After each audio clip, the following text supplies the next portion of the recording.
This is Detroit's Morning Answer with John Anthony on FM 92.7 and AM 1400. The Answer.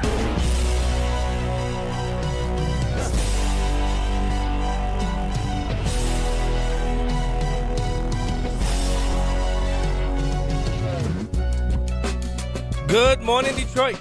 Detroit's Morning Answer with John Anthony. If you missed that first hour, head over to theanswerdetroit.com. That's theanswerdetroit.com. Download the podcast. You can listen to this show no matter where you are, especially listening to that interview with C. Stephen Tucker about this debacle called the Unaffordable Care Act. I really do think that was that's why I wanted to have C. Stephen Tucker on. And, you know, I also wanted to have our next guest on because there's big money in the homeless population now. There are a lot of people that are making off like bandits. They really are. And that's why I wanted to have Scott Walter. He's the president of the Capital Research Center. It's an investigative watchdog exposing how powerful foundations, and activist networks influence policy, and it's happening across this country.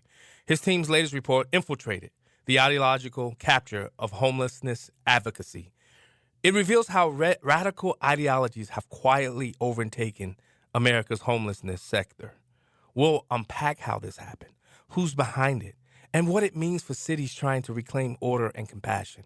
And we'll contrast it with figures like Zoran Mandani, who's championed a vastly different, state-driven vision for solving homelessness. Scott Walter, welcome to Detroit's Morning Answer. Great to be with you. I really appreciate the work that you guys do. But Scott, the report that I read, I went through and I read it. It says that the homelessness policy space has been, and I'm throwing up air quotes, captured.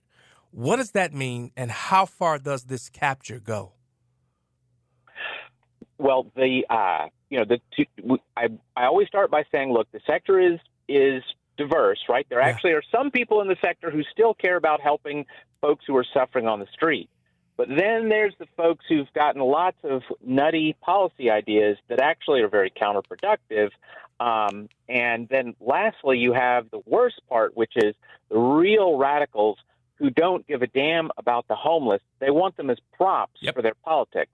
They want to point to them and say, you see that? That shows America is a despicable country because that person's out on the street suffering. And, of course, the answer is, okay, well, are you going to help him not suffer so bad? Are you going to actually make his life better?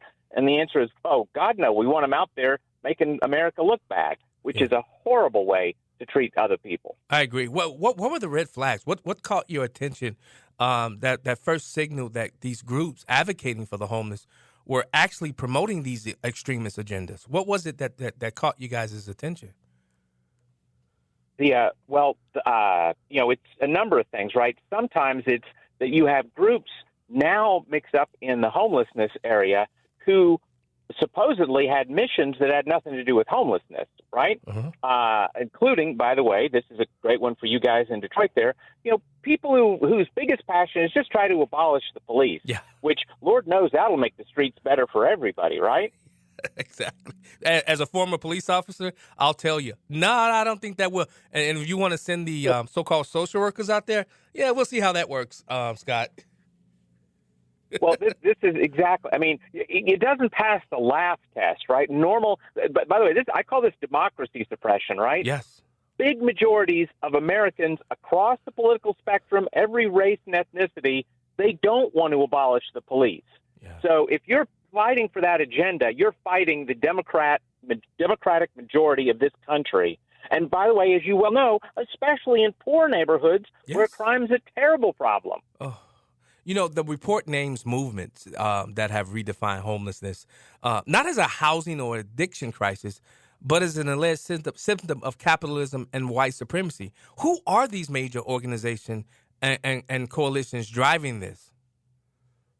Well, I urge everybody to go to capitalresearch.org and get the whole report for yourself because it's long and detailed and everything's documented.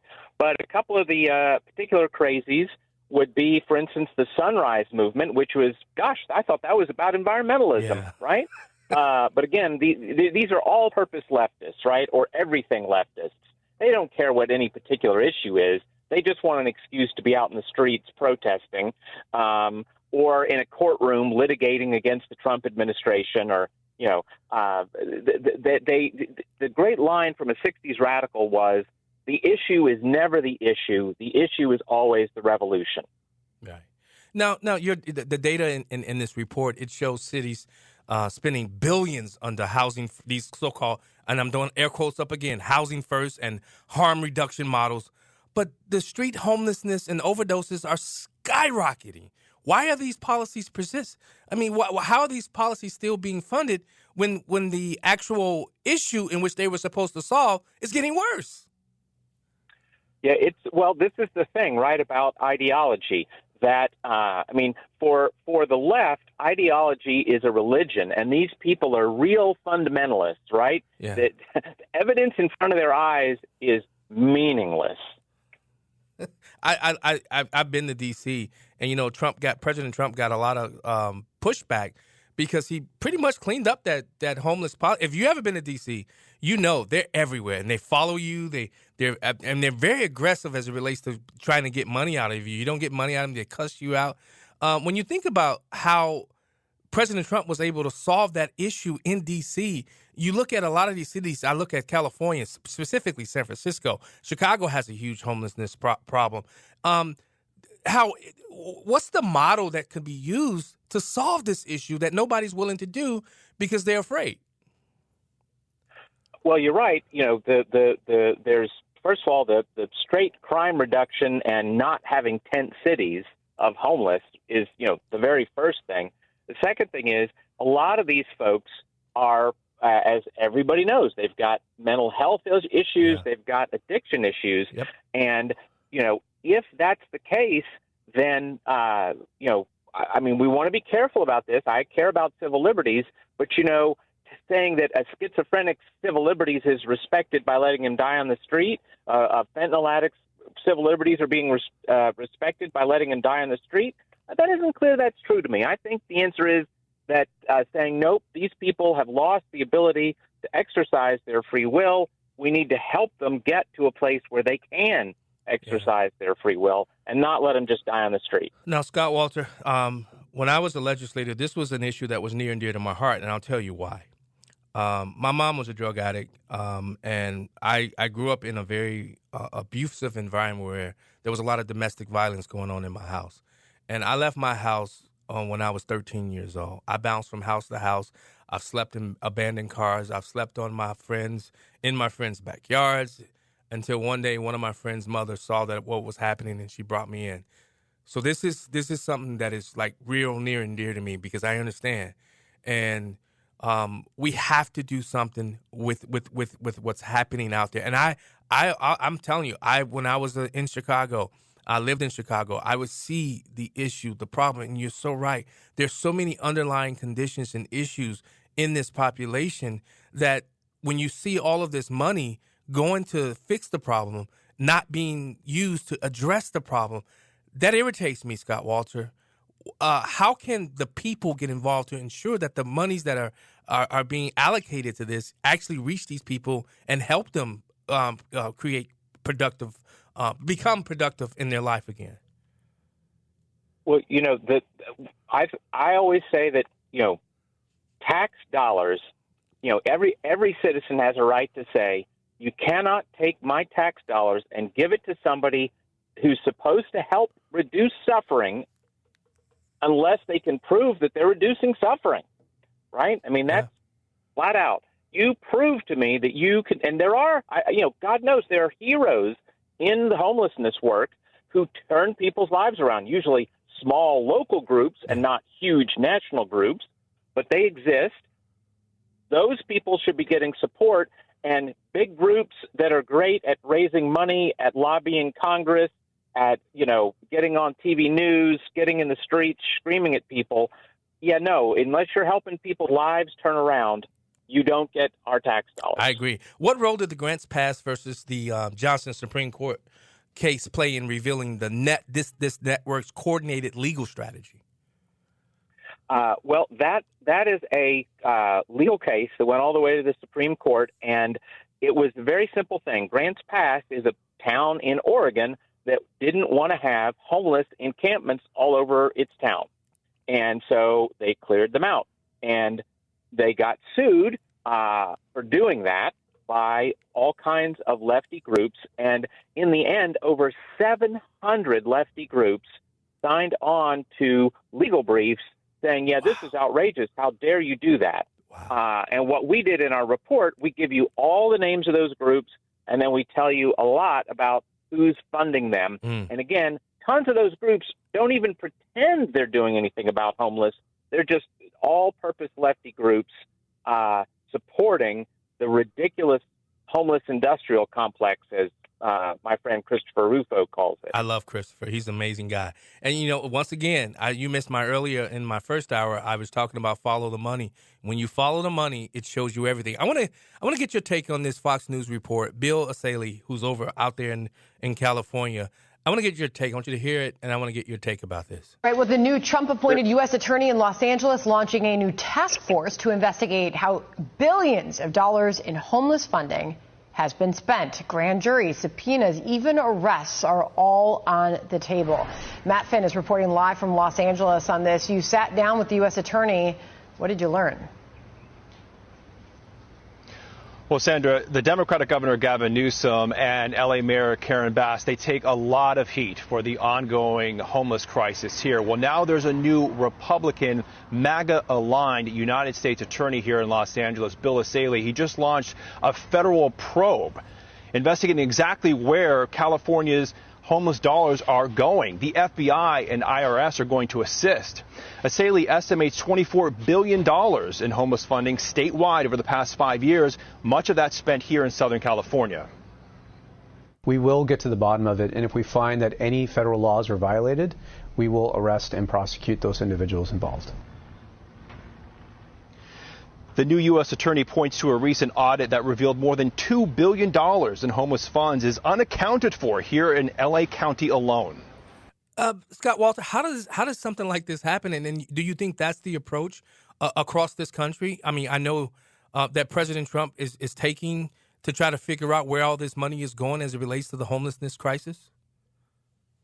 Well, I definitely think that's the pattern in big cities across the country. And again, you know, you have listeners in Detroit. Is there a single listener who doesn't know that City Hall hands out money to their pals, that there's back scratching, right? I'm going to give your group money, and then your group is going to go out and try to help me get reelected.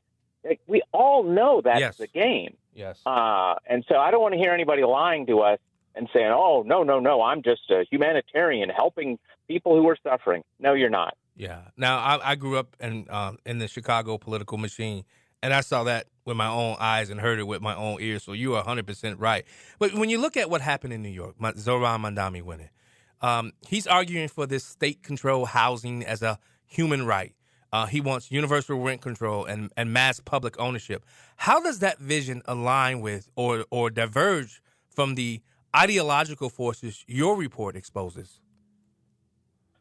Well, you know, the thing that doesn't seem to be in the Mamdani vision is ordinary citizens being self-reliant, taking care of themselves, operating their own businesses, going to their own jobs, right? Instead, it seems to be a dependency on government vision, and that certainly is what, unfortunately, the mainstream of the homeless industrial complex is, right? They are not about turning people's lives around and making them independent citizens.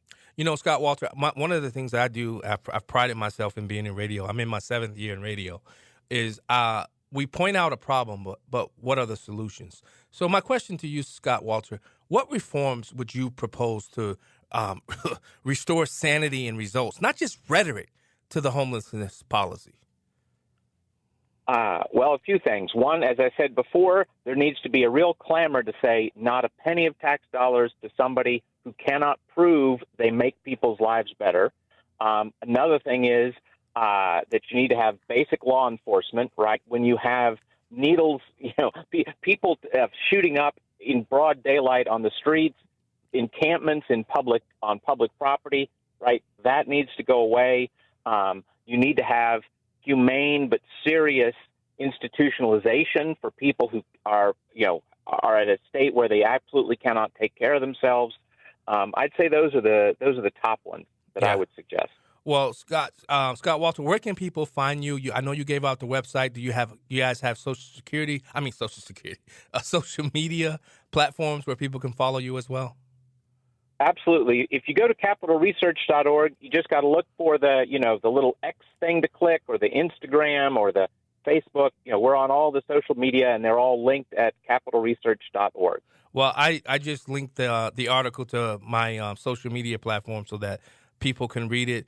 Scott Walter, President, Capital Research Center, thanks so much for joining us on Detroit's Morning Answer today. Great to be with you. All right. That's very insightful. I mean, Paul, if you haven't read through the report, I put it on Black and White and Detroit's Morning Answer. It is truly eye-opening, and I've seen it. I mean, you remember when I was going to pose this question, but I didn't. You remember when the China what's his name? The president of China, Xi Jinping. You remember when he came to San Francisco and how quickly the streets of San Francisco overnight. So the problem can be addressed. The problem can be fixed, but politicians don't want to do it. Detroit's Morning Answer. We'll be right back.